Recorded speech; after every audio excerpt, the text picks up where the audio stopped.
Hello, my friends. I have huge news to share with all of you this Monday. Congress is 1 week away from a government shutdown deadline, and many experts have said that if the government does shut down, millions of Americans will be directly affected. Both parties have proposed separate bills with new changes to Congress. So, my friends, please make sure that you watch until the end of this video. Also know that I'll be giving away a $50 Walmart gift card every day. If you would like to enter these daily giveaways, please make sure that you click and like several of my videos, and then comment below the keyword of each video that you watch.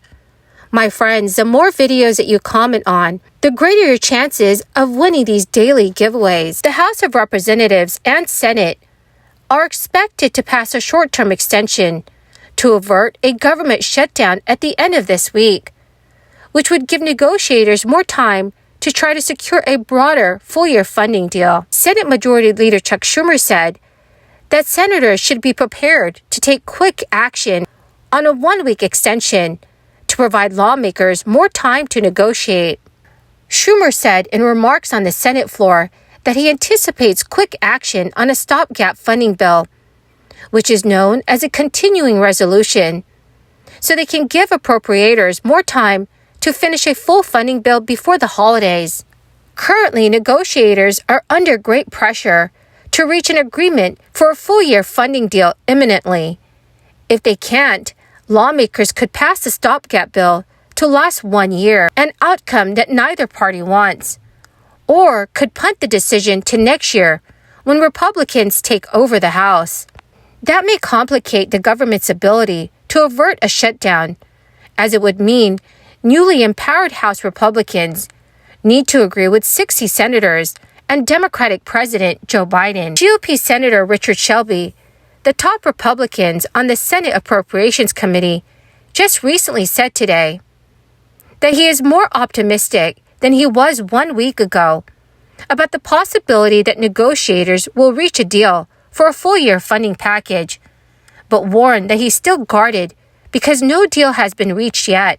Governor Shelby said, "We haven't reached a resolution to some problems, but we are moving in the right direction. Probably going to need some more time." The approaching deadline for government funding had members of Congress and their staffers from both parties, as well as Biden administration officials, continue to slog through negotiations over the weekend to try to get an agreement on a spending package. Over this past weekend, both Democrats and Republicans were sharing with one another their bottom lines on various fronts, and the White House remained publicly optimistic that an agreement could be reached on an omnibus.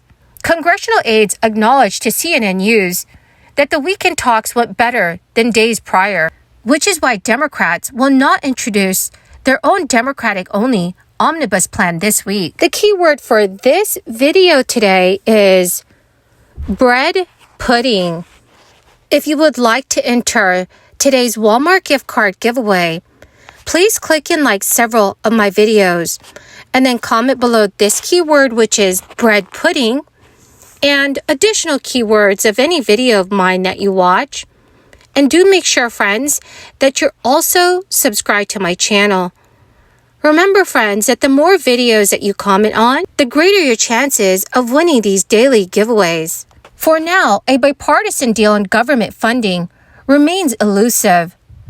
Lawmakers have not yet been able to reach a negotiated agreement for a comprehensive full-year funding package. Republicans are critical of recent domestic spending by Democrats and argue that measures that Democrats have passed while they have been in control of both chambers of Congress, like the $1.9 trillion crisis relief bill and the sweeping health care and climate bill, were wasteful and will only worsen inflation. Democrats counter by saying those measures were necessary to help the country recover from the devastating impact of the crisis, as well as to tackle other priorities. Senate Minority Leader Mitch McConnell said this afternoon that Democrats must drop their demands for additional spending on domestic programs in order to get a broad government funding bill pass before the holidays or risk passing a short-term bill into early next year, after Republicans take control of the House and would be poised to demand even lower funding levels. Millions of Americans, including hundreds of thousands of federal employees, may soon feel the impact of a U.S. government shutdown. And according to CBS News, most Americans would notice the disruption in one way or another. Many national parks would likely shut down, while mortgage and other loan applications may be delayed because the IRS could stop verifying income and Social Security numbers. However, friends, government services that are deemed essential would continue despite a shutdown. The last shutdown, from December 22nd, 2018 to January 25th, 2019, was a partial closure, since Congress had already enacted 5 of the 12 appropriations bills. But Congress has not yet passed any funding bills. That means more federal agencies would likely be affected in a new shutdown. The partial shutdown in 2018 to 2019 was a record-setting 35 days, which reduced economic growth in the final 3 months of 2018 by $3 billion. It is unclear at this point how large the financial impact would be, since that partly depends on the length of a shutdown. So, dear friends, do you think that there will be a government shutdown or not? Please let me know your thoughts in the comments section below. Well, my amazing and magnificent dear friends, that is the end of my daily stimulus update video for this Monday evening. Thank you, my friends, for joining me here and watching this new video that I've posted. And I truly hope that you found this information helpful. To say thank you for joining me here and being part of this community, I'm giving away $50 Walmart gift cards every day this month of December. Please make sure that you enter these giveaways, my friends. All you have to do is click and like several of my videos. And please comment below the keyword of each video that you watch.